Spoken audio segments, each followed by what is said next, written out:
Lorsque j'ai souhaité une première fois évoluer professionnellement, j'en ai discuté tranquillement avec mon mari et on s'est mis d'accord tous les deux. Et donc c'était à moi d'y aller. Du coup, il a effectivement, lui, adapté sa carrière pour pouvoir à ce moment-là s'occuper des enfants. Je m'appelle Christine Le Turc et je suis directrice exécutive de la Normandie pour la branche service courrier colis du groupe La Poste. Lorsque je suis entrée à La Poste, très rapidement, je me suis rendu compte que j'avais des possibilités extraordinaires d'évolution professionnelle si je le souhaitais. Et donc, du coup, j'ai été amenée à le faire assez rapidement, en l'occurrence, en posant les choses tranquillement avec ma famille. Une famille assez nombreuse quand même, 4 enfants. Donc, du coup, j'aurais pu me dire, non, c'est pas possible, c'est pas pour moi. Et en l'occurrence, le fait d'avoir des modèles de femmes autour de moi qui ont sauté le pas, je me suis dit, oui, c'est possible. J'ai posé un cadre très rationnel dans ma décision, j'ai pesé le pour, le contre, j'ai fait une analyse de risque, etc. Puis à un moment donné, j'ai mis tout ça de côté et j'ai dit, toi, au fond de toi-même, qu'est-ce que tu veux faire là, maintenant? Réponds à cette question. Et la réponse à cette question, elle a été très rapide, elle a dit, c'est ça que j'ai envie de faire. J'ai envie de voir si j'y arrive. Je m'octroie le droit à l'échec, mais j'ai envie de voir si j'y arrive, si j'ai la force, si j'ai le courage, si j'ai l'intelligence pour y arriver.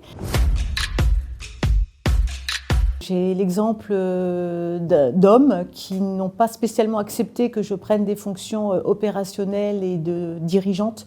J'étais jeune à l'époque, pas forcément issue du milieu traditionnel, de la voie royale, pour faire ce métier. Je venais du milieu de la communication. Puis il y a eu aussi, même chose, des formes, pas de rejet, mais en tout cas d'accueil assez mitigé de certaines femmes aussi, qui n'acceptaient pas forcément que je prenne ce type de fonction. Donc j'ai dû aussi convaincre des hommes comme des femmes.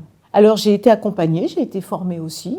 L'entreprise nous permet d'accès à du coaching lorsque l'on prend des fonctions aussi de ce type. Donc j'ai eu des coachs inspirants aussi qui m'ont aidée.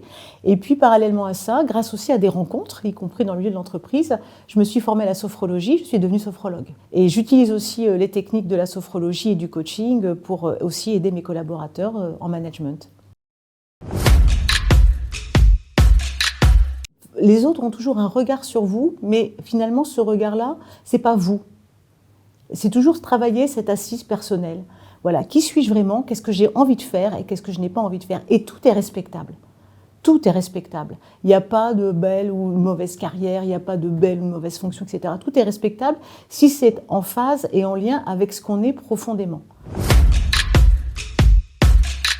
Je suis pleine d'espoir pour les jeunes générations, voilà, que ce soit des hommes ou les femmes d'ailleurs.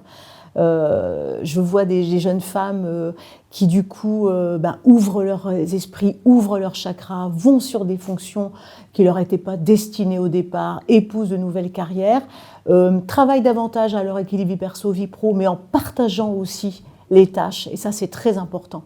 Voilà, ce qui compte aussi, c'est que derrière, ça soit équilibré au sein de la famille,